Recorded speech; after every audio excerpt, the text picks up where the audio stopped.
What's going on, guys? I'm Richie, and I'm back with another soccer cleats review. In today's review, we're going to be going over the Nike Mercurial Vapor 13s. Now, these cleats, they're pretty durable. They're made of leather, meaning that they're going to last you a pretty long time, as well as be there to stop some hard-hitting shots.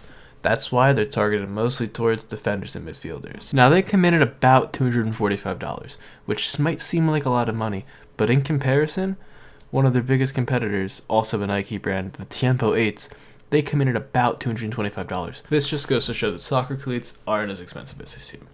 Now, for professional players that use these cleats, Theo Hernandez over here, who's one of the best left backs in the world, wears them consistently for AC Milan, as well as another center back for PSG, possibly the best team in the world right now, wears them almost every game, if not every game he plays in. Now, without further ado, we're going to get into the cleats review.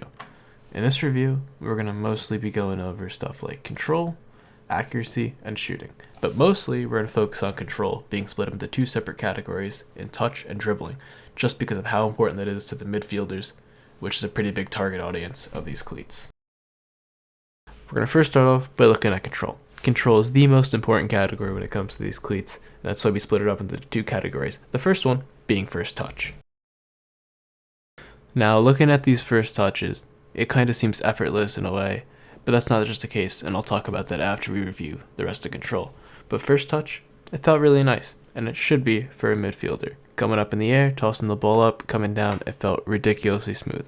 Kicking the ball, coming right back at you, it was really nice to control. Now, moving on to dribbling.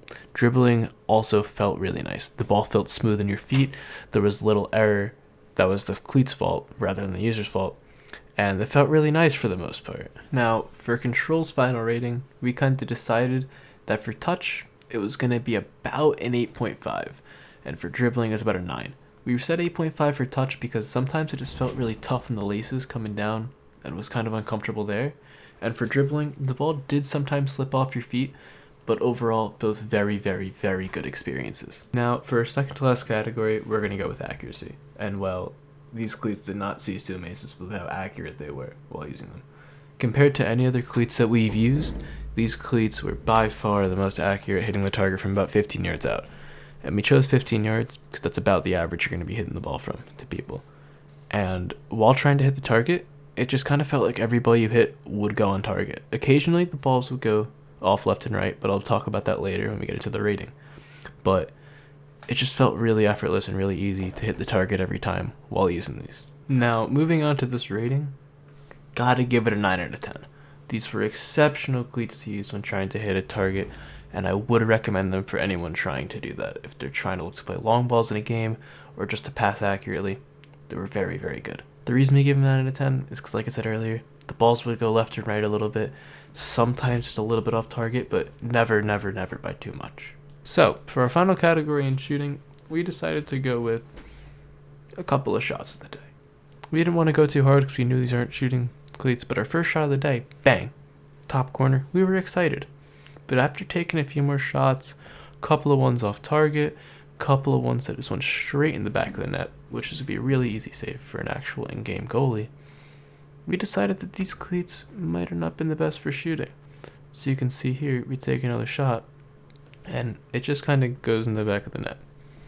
And we'd like to say they're good for shooting, but in reality, our final rating doesn't actually say that. This is the lowest one that we've given it out of all of them, and we decided that we'd give it a 7 out of 10.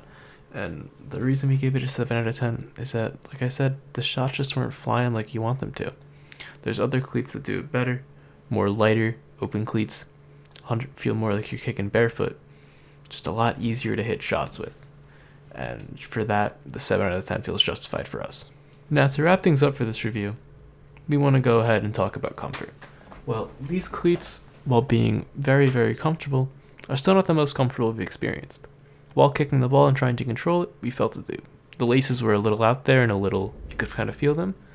So we want to give this an 8 out of 10 for comfort, meaning that this brings us to an overall of an 8.5 out of 10 for these cleats.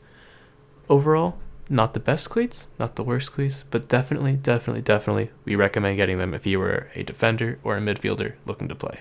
that's going to conclude our review on the Mercurial Vapor 13s. I hope you enjoyed. Don't forget to like and subscribe and turn on that notification bell so you won't miss our next video, which is going to be on the Neymar Vapor 13s themselves. Alright, have a great day.